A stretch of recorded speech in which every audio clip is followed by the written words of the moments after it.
Hey, I'm Mindy Kinnis. This is the Daily Rage. Let's talk about targets when you're at an all-time high. So here is the micro S&P, and as many people have heard about, because everybody's been talking about it, the S&P has been hitting new highs. Now, first and foremost, the S&P is different than S&P futures, just to make that super clear. So what I'm looking at is the S&P futures.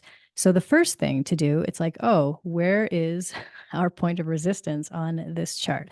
The first thing I would do is to look back in time, see where we have come from in the past, look at history to see if we can find a higher point than where we are now. So if I scroll way, way, way back, you can see that the S&P futures was indeed higher than this area. Now you can see up here, we're currently at 48.99. So these were from last week on Friday.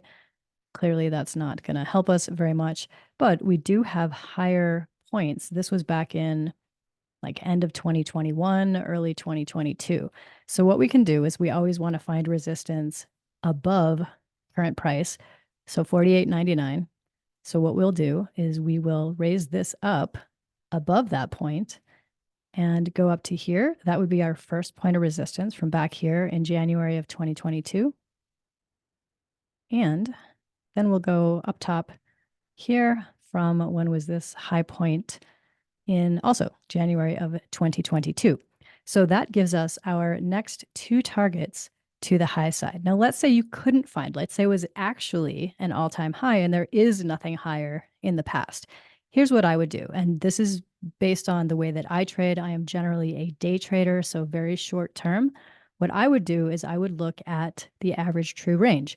This is how much it moves on any given day, on average for the last 14 days back. So I might just start looking at, okay, this is about 50 points. And let me just set my next target up at 50 points higher than wherever it is. But in this case, we don't need to do that because we did have higher points here. So those are just two ways to find some new targets when you're hitting, quote unquote, all-time highs, depending on what you're looking at. I'm Mindy Kinnis. Thanks so much for watching.